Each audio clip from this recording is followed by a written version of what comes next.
and welcome from my little space here in Vienna. My name is Luise, I'm a literature student and writer, and this video is for anyone who is interested in comparative literature or for anyone who has absolutely no clue what literary students do. So this is a quick summary of every course I took during my comparative literature bachelor. I'm already done with this bachelor and I'm now doing a master in Austrian studies, and parallel to that also finishing my second bachelor in Scandinavian studies. It all started off with the module 1, which is the orientation phase. It's probably the most boring part of every study that you can do here in Austria. I've already had to do these introduction phases for 3 different studies because I first started off with English and American studies. I then found out that this is not for me. Then I started comparative literature, and then later on I also did Scandinavian studies. And this orientation phase has always been quite boring because it's mostly very broad overview courses. The first course I took was introduction course. It's basically called introduction course, and it is the introduction to comparative working and like how you analyze it, talking about different genres, authorship concepts, literary history, and of course the canon. So basically all the different categories that are important for analyzing literature. The second course in this module was history of comparative literature, so how did this study develop and where does it come from? And then we also had a course research where we learned how to research. And there is also the module 2 where you have research 2, where you dive a little bit deeper into this whole situation. It's called academic writing and advanced research on cultural databases and e-media. So it's where do I find my research? Where do I go for my research? How does citation work? All of that. So it's rather dry. It's super important for the studies, but it's not very entertaining in my opinion. Moving on to module 3, which is literary theory, and there I had a seminar on theory and practice of hermeneutics, which is a way of analyzing and approaching literature. You are kind of looking for a common interpretation by really diving deep into the text. So for this seminar, every one of us got a text or a book, and we had to read it several times and then analyze what we found out during this reading process. And like with each reading experience, did we dive deeper into the text and did we find out more underneath the surface?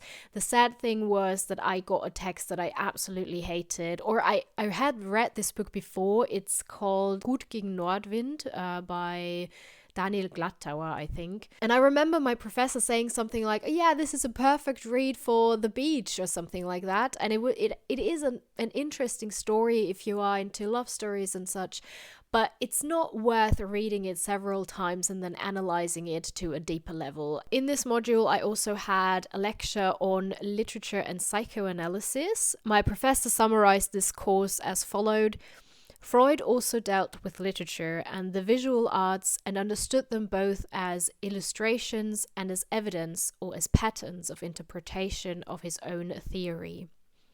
Against a broader theoretical background, the seminar aims to clarify the status of psychoanalysis for the theory and methodology of literary studies and to clarify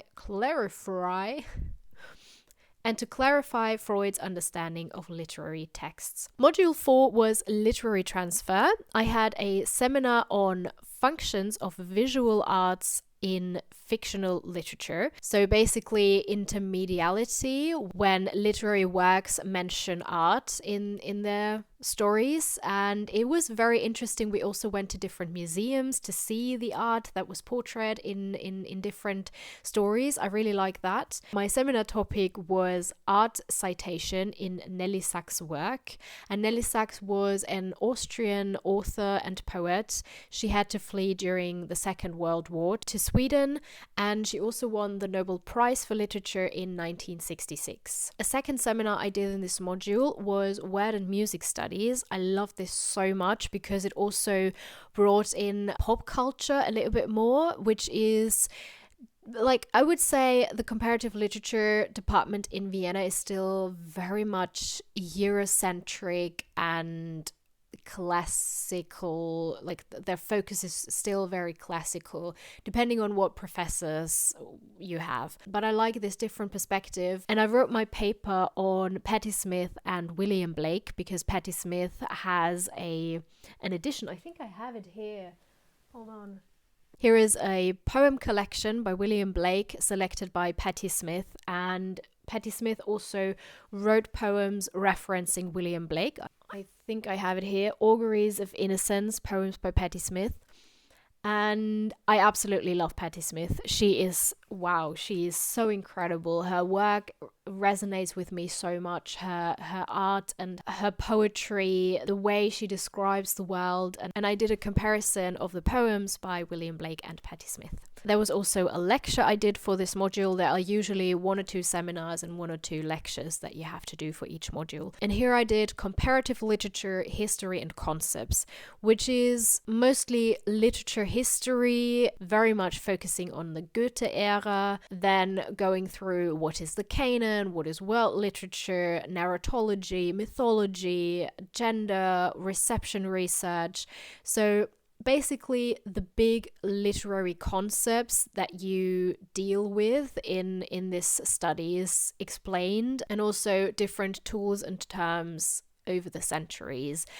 Could be interesting, and it was, but yet again, very, very classical, Eurocentric. There were almost no women discussed, which is quite sad and, yeah, I think a little bit problematic. Module 5 is social history and literature. The first seminar I did here was called Prohibitions and Obligations of Remembrance, one of my favorite seminars. It was on how to write and create art after the Holocaust, based on an essay by Theodor Adorno called Lyrik nach Auschwitz, with the question, is it allowed, is it possible to create art after the Holocaust? I wrote yet again about Nelly Sachs and also Stefan Zweig. I compared these two because they both had to flee, and then I was kind of looking at their literature and how they dealt with this shame of surviving. There is, in German it's called Überlebensschuld. Stefan Zweig is one of my favorite Austrian authors. I think he's very interesting. He then fled with his wife to Argentina, I think. He and his wife both committed suicide. This seminar was quite tough because the topic was so heavy, but I think it was very well done by our professor. Another great seminar in this module was the novel, Conditions of Production, Publication and Reception, from more like a feminist point of view. And I compared Mary Shelley's Frankenstein and E.T.R. Hoffmann's Der Sandmann, The Sandman. I absolutely love both of these texts. I think, however, that The Sandman from E.T.R. Hoffmann is maybe not a proper novel. I don't know if this term really applies to this story because it's actually a short novel. But anyways, the professor allowed me to compare these two. I love Gothic novels. I think it's so great, such an interesting genre. And I think it was a bit of a waste in the sense that I wrote this in a very short amount of time. I was super stressed out, and I think it's a bit embarrassing what I handed in because I didn't even finish Frankenstein and still wrote a whole paper about it. But anyway, different story. This course was very interesting, also inspired my master thesis. Looking at the conditions of production and publication and reception really interested me. The lecture I did for this module was Literary Networks from the Renaissance to the 20th Century. I think networks are so interesting, also from a feminist point of view, which is also something I include in my master thesis. I don't remember much of this course, but I think it was interesting. And before that course, I did a lecture on Viennese modernism and French literature, but I failed because I didn't study and went there anyways. But I think it's a bit ironic because now my master thesis is covering the time of the Viennese modernism. Now, module 6 is called English for Literary Scholars, and you have to pick a few courses from the English and American department, and I simply transferred some credits from my previous semesters when I was studying English and American studies. Like I said, I mostly did the orientation phase. I don't remember exactly what I did and what courses I transferred, but it was just the first few courses, which was basically about like linguistics, cultural theory, and literature, like very much like overview courses. But I do remember that cultural theory was my absolute favorite course. I loved it so much, and it was the first time that I sat down and just studied for the pure pleasure of gaining knowledge. So I could transfer these courses, which was great. And then module 7 is so great because it's a second foreign language. There are different possibilities. I did Norwegian and I started from 0. So you do have the possibility for certain language courses where you simply make a language course where you start from 0 and you go up to level B1, I believe. I think it was B1. I went on with this Norwegian course afterwards because I was so in love with this language and with the whole department. This was my entry to the Scandinavian department. It really sucked me in. But the other option is to do a more common language like French, Spanish, or Italian, I think, where you have a course in this language. So you already need certain level of knowledge in this language, and then you discuss literature from this language in this language.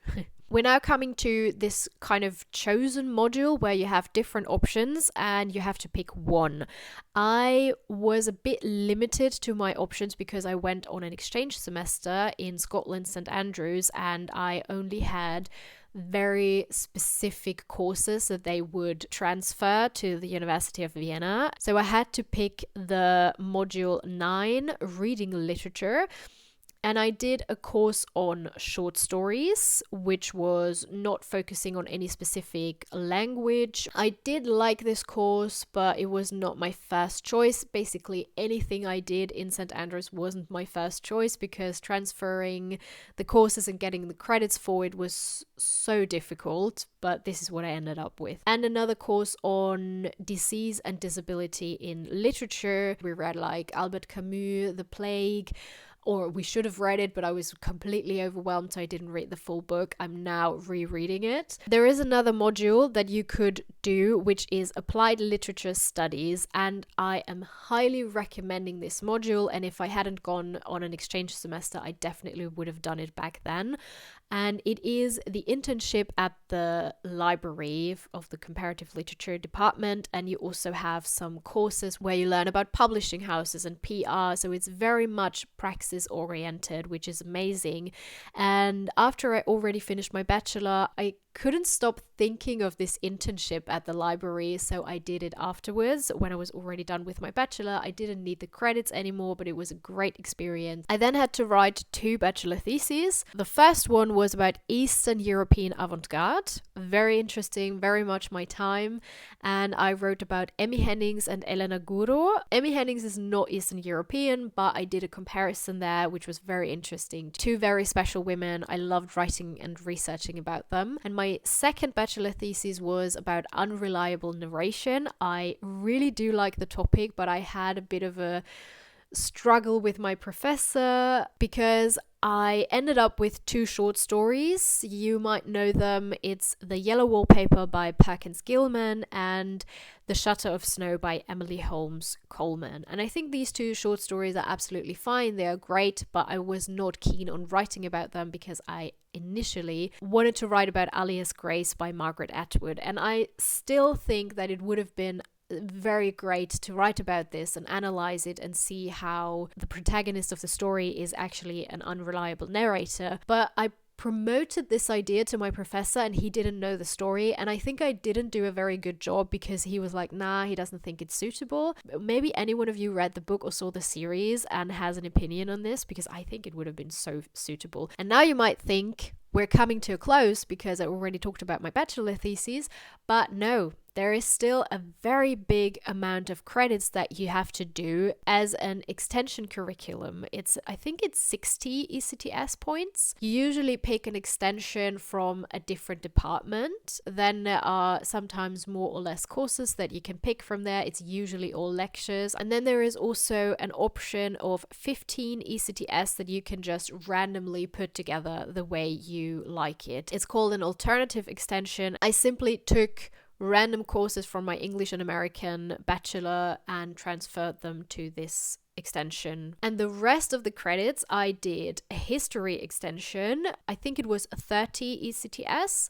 It was mostly overview courses on like history of modern time from 1500 to 1940, which is a very broad timeline, but this is a course that you can take also on contemporary history. And then I did the rest of these credits in Scotland on my exchange semester. And this is interesting because it was one course that I did there on queenship in the Middle Ages or something like that. And this course had so many ECTS that I was able to kind of split it up for different courses here. Does that make sense? I don't know how to really explain it, but it was one course that I transferred for different topics, such as history of the Middle Ages, obviously, political history, and women's and gender history. And then last but not least, I did the Scandinavian extension because, as I said, I got really interested in the Scandinavian department when I started doing Norwegian, and then I thought, yeah, sure, let's do the Scandinavian extension.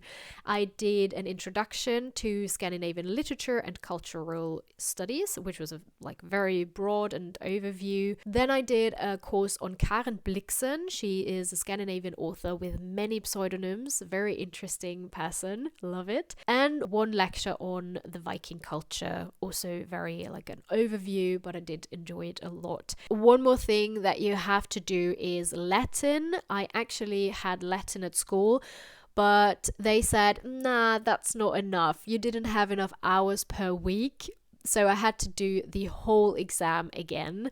And this was really frustrating because I absolutely despise Latin. I hate it so much. I had a pretty good time studying comparative literature. I loved it a lot. I do regret that some of the courses weren't as versatile, and now when I look back, I do see a certain focus. I realized that I did a lot of courses on the turn of the century and then literature during the Second World War and after the Second World War. So I did have a focus there, but it still sometimes feels very random what I did. And I think this is the whole studies. It's a bit random, but I still absolutely loved it so much. I think it was the absolute best thing that I could have studied. I hope this was interesting to you. If you have any more questions, please leave them down below. I'm so thankful for this community. It's time to finish my tea because maybe you can hear that I'm not entirely healthy. I have a bit of a cold and stuffy nose, but it's getting better. So yeah, I'll finish my tea and I wish you all the best and hope you have a lovely day. See you. Goodbye.